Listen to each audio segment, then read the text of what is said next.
How do you teach annotation? In this video for CETL's Reading for Meaning microcourse, I will introduce the rationale for teaching annotation in your discipline, as well as a model of an activity that I do in my first year writing class to make pre-reading and reading and thinking processes visible. My name is Dan Curtis-Cummins, and I've taught in the first year writing program for 6 years after completing the MA program and the teaching post-secondary reading certificate that the English department offers here at SFSU. The rationale that I share with students in a tilt fashion, transparency in learning and teaching, and the reason that I will tell you it's important to teach annotation to students is that it will give them more of a purpose to read and allow them to develop deeper engagement and meaning with texts. In short, teaching students to annotate will help get your students to read for meaning. But there's a few things we have to do with students before we ask them to go forth and annotate. And it starts by explaining some of the rationale with them in a transparent way. So I tell them, you all know how to read in some capacity, but I also honor that some of you struggle to make meaning with readings, especially as the texts become more technical or difficult in college. So through annotating and engaging more fully by talking to the text to engage your inner dialogue and make that visible in your annotations, you'll get more from the text if you do that. You'll not only understand it better, but you'll develop problem solving and dialogical thinking skills, critical questioning habits, and your critical thinking process in general when you talk back to the text. So in these early discussions, I asked them, how many of you have heard of the term to annotate or annotation? And we discuss what they think it means. Lots of times they say highlighting. And so I tell them that you may or may not know about annotation. And if you do, maybe you're not really annotating meaningfully. So in this class, we're going to practice a new way of reading. The long-term goal is for students to develop reading strategies throughout college that go beneath the surface of the text, beyond summaries. And I always tell my students when we annotate, we always want to add something to the conversation, whether that's a reaction, a question, an opinion, a personal connection, or a connection to another text, for example. So after the rationale for annotation, I like to introduce the practice of annotation through Hypothesis, which is a free open web annotation tool I've been using to engage students with readings since spring of 2019, so almost 3 years now. Like with any new technology, you can't just send students off to do it on their own. I learned that quickly through my experience. You have to model it for them, let them practice with it, and let them get somewhat comfortable using it before asking them to go it alone. So in this scaffolded approach, I like to think of it as wading into the pool of new reading technologies together, rather than jumping into the deep end alone. Another more important point to emphasize here in terms of setting the scene for meaningful reading before we ask students to read, really in terms of the learning objectives of this module, is that just like with technology, we can't assume students know anything about annotating at all, let alone annotating meaningfully.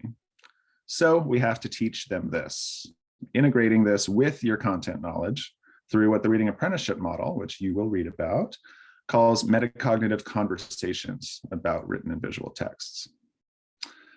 These conversations start with explicit modeling of active reading as expert readers in our disciplines, and through active learning and community building activities in the classroom that make reading and thinking visible, starting with your own and your students' annotations.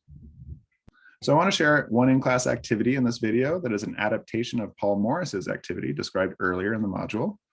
I do an in-class annotation of the poem Theme for English B, for which the example I show was done virtually in the fall of 2020, but I've also done this in person many times, and we'll describe both modalities.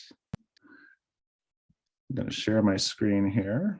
For this activity, I provide the handout on our the microcourse iLearn site, and this handout is called the annotation handout. There's also a link to the poem that is the basis of this activity if you'd like to follow along during the video or after the video and practice annotating with the Hypothesis interface. Doing this before you go and annotate the article for this module. So this is a similar scaffolding process that I do with my students. The handout I create is ideally handed out as a physical piece of paper, but in this example, we're online and can do it online. The reason I do like to hand it out is because most of the reading we do in my class is on screen. So having a physical piece of paper to learn about these on-screen technologies is an important transition. Also gives students a physical resource to reference when they're using Hypothesis for the first times, to save drowning students in those sea of windows and tabs on their computer screen, like I always am. So you can use this handout if you want to create a Hypothesis account that's independent of iLearn, to be able to use Hypothesis more openly and broadly online. So after setting up their account, you can see in steps 1 through 4 is really just all about setting up their free online open account. And then I ask them to navigate to the poem, which is the main basis of this activity. And that's in step 5. So I have pairs volunteer to read a stanza out loud. This is Paul Morris's model, with the partner reading my annotation next to it. And then move to the next pair to read the next stanza and my response in the margins. So you really hear the dialogue and thought process happening. If we click that link, step 3, I ask them to click the link and sign in, and then what they'd be able to see at that point, right now, there are 76 annotations, but what they'd be able to see were the annotations that I had left before class. You can look up my username there. And to share an example with you, I'll go to one of the lines. You can see with Hypothesis, and as you start practicing with this, you can start to learn some of the different features. But if I just click on this line where Hughes writes, it's one of my favorite lines, but I guess I'm what I feel and see and hear. Harlem, I hear you. Hear you, hear me, we too, you, me, talk on this page. And I write in the margin, whoa, interesting. Is he talking to Harlem? How can two people talk on a page? What does this mean? And so we get into a conversation about annotating as talking on the page, about connecting with your audience and talking to your reader as you write, and different things like that. So next we go back to the worksheet. That's a nice long process that gives us a chance to talk about annotation, and it's showing my annotation and thinking process as I was reading. So that's the model that was happening here.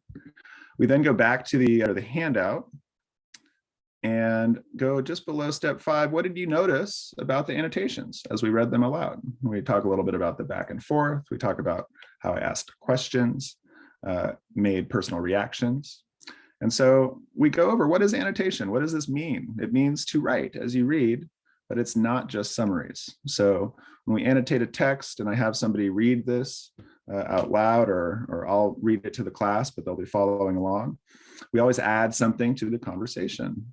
So some examples that I give are, you can add a personal connection, which is something we really focus on in my first year writing class. We can add a question to the author, or a question about one of the author's claims. We can add a reaction and or an opinion, and or we can add a connection to other texts and other authors' ideas. Then I also introduced this idea of annotating socially, annotating with other people, engaging in a dialogue with other readers, just like we did, and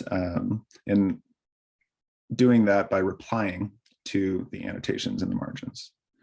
So then I give them 10 or 15 minutes to reread the poem. Step 6 here, write at least 2 to 3 annotations. And then when you're finished, to reply to either one of my annotations, or you'll start to see your classmates come in there into the conversation. So you can reply to 1 to 2 of your classmates. And that's how they start to see what social annotation looks like and what it means. I do let people know that this is a technology we'll be using throughout the year. So I'm setting you up for success. The reason we're doing this today is because you will be using Hypothesis for every text that we engage with. Hypothesis is not the only way that you can annotate, but it will be the way that you show me some of your reading process. So we do talk about that as well. There's many options to annotate on paper and then transfer some of them to Hypothesis, things like that. And the activity ends in small groups where the groups use, the pairs join with another pair and they use their annotations and our discussion to infer or predict what they think my values are as a teacher based on this poem. So that is a concrete activity that I hope you can adapt to your disciplines and your classes. And I think that it accomplishes the core objectives here of making reading really central to the curriculum, to build a community of learners through community building and community norm building activities that are really centered on active reading, as well as engaging classroom discussions. And it's a different approach to teaching content. It's a more integrated metacognitive approach to integrate this awareness of your reading process with content. And it also gives you hopefully an idea of how to teach annotation and how to model annotation in your discipline through your own modeling, reading out loud, other in-class activities that connect to your curriculum and the text that you're using in your classes. So thank you, and I hope you enjoy using Hypothesis in the next part of this module to engage with the short reading called Teaching Adults to Read with Reading Apprenticeship by Michelle Benjamin Lesmeister. We're going to ask you to use Hypothesis, but it will be directly linked through the iLearn integration, so you won't have to set up an account. But we're going to ask you to use Hypothesis to write 6 annotations now that you've practiced with the interface a little bit, and then reply to 1 to 2 annotations that you see from your colleagues in the margins.